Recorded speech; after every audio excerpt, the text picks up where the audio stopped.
মাত্ৰ এদিনতে ৪৮ কোটি টকা দৰমহা পোৱা এগৰাকী ভাৰতীয় চাকৰিয়ালৰ কথা আজি আপোনালোকক ক'ম।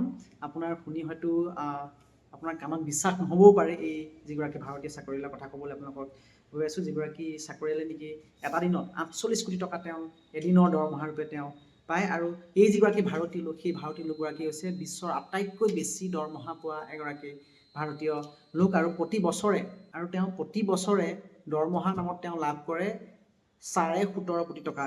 আৰু গুগলৰ CEO সুন্দৰ পিচাই এসময়ত বিশ্বৰ আটাইতকৈ বেছি দৰমহা পোৱা ব্যক্তি আছিল। এই ব্যক্তিগৰাকী এতিয়া গুগলৰ CEO সুন্দৰ পিচাইকো চেৰ পেলাই তেওঁতকৈ 10 গুণ বেছি তেওঁ এতিয়া দৰমহা পায় প্ৰতিদিনে।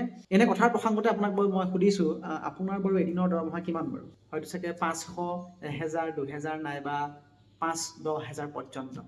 কিন্তু এনেগৰাকী ভাৰতীয় যাৰ নাম হৈছে জগদীপ সিং, যিয়ে প্ৰতিদিনে সিমান দৰমহা পায় যিমান হয়তো আপুনি মই গোটেই জীৱনটো চাকৰি কৰিলেও এদিনৰ দৰমহাৰ সমান আমি হয়তো সিমান ধন আমি গোটাব নোৱাৰিম। আৰু তেওঁ এটা দিনৰ কামৰ পাৰিতোষিক, অৰ্থাৎ তেওঁ এদিনৰ যদি হাজিৰা কৰে, তেওঁ এদিনৰ হাজিৰা হৈছে 48 কোটি টকা। জগদীপ সিং আমেৰিকাৰ এটা বহুজাতিক প্ৰতিষ্ঠানৰ তেওঁ CEO, আৰু তেওঁ প্ৰতিদিনে লাভ কৰে 48 কোটি টকা দৰমহা হিচাপে। আৰু বছৰি যদি আমি সেইটো হিচাপ চাওঁ তেনেহ'লে 17,500 কোটি টকা তেওঁ বছৰি দৰমহা নামত পায়। নতুন টেকন'লজি উদ্ভাৱন কৰা ষ্টিল্থ ষ্টাৰ্টআপ নামৰ এটা প্ৰতিষ্ঠান, ৱৰ্ডটো স্পেলিংটো হয়তো মোৰ ভুলকৈ উচ্চাৰণ কৰিব পাৰোঁ প্ৰতিষ্ঠানটোৱে, বা আপোনালোকে গুগলকৈ চাই ল'ব। সেই প্ৰতিষ্ঠানটোৰ তেওঁ CEO, আৰু ইয়াৰ পূৰ্বে কোৱাণ্টাম স্কোপ নামৰ যিসকলে ইলেক্ট্ৰনিকৰ লগত জড়িত হৈ থাকে তেওঁলোকে গম পাব যে এটা বিশ্বৰ ভিতৰত এটা বেটেৰী নিৰ্মাণ প্ৰতিষ্ঠানৰ তেওঁ প্ৰতিষ্ঠাপক ফাউণ্ডাৰ CEO তেওঁ আছিল। তাৰপিছত তেওঁ সেই যিটো সেই প্ৰতিষ্ঠানটোৰ পৰা তেওঁ ৰিজাইন দি আকৌ এই যিটো ষ্টিল্থ ষ্টাৰ্টআপ, সেই ষ্টিল্থ ষ্টাৰ্টআপটোৰ CEO ৰূপে তেওঁ কৰ্মৰত হৈ আছে। আপুনি জানি গৌৰৱ অনুভৱ কৰিব যে বিশ্বৰ আটাইতকৈ বেছি দৰমহা পোৱা আন এজন ভাৰতীয় চাকৰিয়ালৰে অভিলেখ ভংগ কৰিলে জগদীপ সিঙে, আৰু সেইগৰাকী হৈছে গুগলৰ CEO সুন্দৰ পিচাই। সুন্দৰ পিচাই এদিনত লাভ কৰিছিল 5 কোটি টকা দৰমহা, এটা বৃহৎ অংকৰ, মোটা অংকৰ তেওঁ দৰমহা লাভ কৰিছিল। কিন্তু গুগলৰ CEO সুন্দৰ পিচাইকে আচলতে চেৰ পেলাই এতিয়া আন এজন ভাৰতীয় জগদীপ সিঙে লাভ কৰে প্ৰতিদিনে 48 কোটি টকা দৰমহা। আপোনাৰ হয়তো বিশ্বাস, মই পুনৰ কৈছোঁ, আপোনাৰ হয়তো বিশ্বাস নহ'বও পাৰে 48 কোটি টকা এদিনত এজন মানুহে দৰমহা হিচাপে পোৱাটো।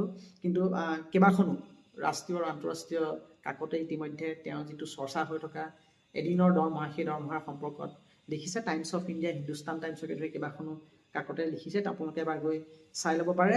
আৰু সঁচাই বিশ্বৰ বজাৰত এয়া হৈছে ভাৰতীয় প্ৰতিভাৰ এক প্ৰকাৰৰ দপদপনি, আৰু এক প্ৰকাৰে ভাৰতীয় প্ৰতিভাই যে কৰিব নোৱাৰা কাম একো নাই তাকো ই আওপকীয়াকৈ প্ৰমাণ কৰে। ইয়াৰ পূৰ্বে সুন্দৰ পিচাই 5 কোটি টকা লাভ কৰিছিল, গুগলৰ CEO হৈছিল, আৰু সমান্তৰালভাৱে আন এটা মাইক্ৰ' ব্লগিং ছাইট টুইটাৰৰো CEO আছিল এসময় পৰাগ আগৰৱাল। তেওঁ এগৰাকী প্ৰতিভাসম্পন্ন ব্যক্তি আছিল বিশ্বৰ ভিতৰতে, আৰু তাৰ পাছতেই এতিয়া জগদীপ সিং।